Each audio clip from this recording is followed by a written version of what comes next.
Guys ಇವತ್ತು ಪವನ ನಾವು ಟಾಟಾ ಹತ್ರ ಬಂದಿದೀವಿ. ಆಯ್ತು, ಆಮೇಲೆ ಅವಣ್ಣ ಕಬ್ ಕಿತ್ಕೊಟ್ಟವನೆ, ಕಬ್ ತಿಂತಿದೀವಿ ನೋಡಿ ಗಾಯ್ಸ್. ಇನ್ನ ಕಬ್ ಇಲ್ಲಿದ್ದೇವೆ ನೋಡಿ ಗಾಯ್ಸ್. ಹಂಗ ನಮ್ ಕೈಲಿ ಗೊಬ್ಬರ ಕೂಡ ಎಸ್ಕೊಟ್ಟವನೆ, ಗೊಬ್ಬರ ತೋರ್ಸಂಗ ಗೊಬ್ಬರ ನೋಡಿ ಗಾಯ್ಸ್, ಗೊಬ್ಬರ ಕೂಡ ಗೊಬ್ಬರ ನೋಡಿ ಗಾಯ್ಸ್. ಕಬ್ ಮಾತ್ರ ಮಸ್ತ್ ಟೇಸ್ಟ್ ಆಗೈತೆ ಗಾಯ್ಸ್, ಕಬ್ ಮಾತ್ರ ಮಸ್ತ್ ಟೇಸ್ಟ್ ಆಗೈತೆ. ಆಹಾ, ತಿಂತಾ ಇರಿ. ಅಲ್ಲಿ ನೋಡಿ ಪವನಣ್ಣ ಹೆಂಗ್ ತಿಂತಾ ಇದಾರೆ ನೋಡಿ ಕಬ್ನ, ಅವ್ರ ತೋಟದ್ದು ಅಂತ ಹೇಳ್ಬಿಟ್ಟು. ಆಯ್ತು, ಆಮೇಲೆ ಅವಾಗ ಕಿತ್ಕೊಟ್ಟಿದ್ ಕಾಯಿಗಿಂತ ಇವಾಗ ಕಿತ್ಕೊಂಡ್ ಬಂದಿರೋದು ಪವನಣ್ಣ. ಇದೇ ಕಾಯಿ ಚೆನ್ನಾಗೈತೆ. ಈ ಟೇಸ್ಟ್ ಹೆಂಗೈತೆ ನೋಡೋಣ ಗಾಯ್ಸ್.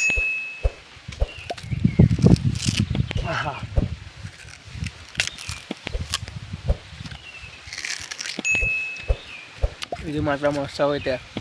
ಈಗ ನನ್ನ ಮಗನಿಗೆ ಗೊತ್ತಿದ್ರು ಟೇಸ್ಟ್ ಹೆಂಗೈತೆ ಅಂತ ಹೇಳಿಲ್ಲ ನನಗೆ. ಅವ್ರು ಯಾವ ಟೈಮಲ್ಲಿ ಏನು ಮಾತಾಡ್ತಾರೋ ಅವ್ರಿಗೆ ಜ್ಞಾನನೇ ಇಲ್ಲ. ಇಂಥವ್ರನ್ನೆಲ್ಲ ಎಲ್ಲಿಡ್ಬೇಕು ಅಲ್ಲಿಡ್ರಿ ಗಾಯ್ಸ್. ರಾವಣ್ಣ ಪಾಪ ಕಷ್ಟಪಟ್ಟು ಕಬ್ಬು ಕಿತ್ಕೊಬಂದು ಕೊಟ್ಟೈತೆ.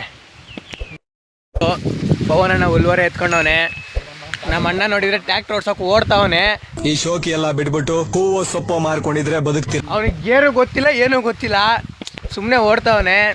ಪವನ ನೋಡಿ ಎಷ್ಟು ಕಷ್ಟಪಡ್ತಾವನೆ. ಪವನಣ್ಣ ಹುಲ್ವರೆ ಎತ್ಕೊಂಡು ಹೋಯ್ತಾವನೆ ನೋಡೋಣ. ಹೌದಾ? ಇಲ್ಲಿ ನೋಡಿ ನಮ್ಮ ಅಣ್ಣ ಟ್ರ್ಯಾಕ್ಟರ್ ಓಡ್ಸೋಕೆ ಬರಲ್ಲ ಏನಿಲ್ಲ. ಕಂಟ್ರೋಲ್ ಟ್ರ್ಯಾಕ್ಟರ್ ಓಡಿಸ್ತೀಯ ಬ್ರೋ?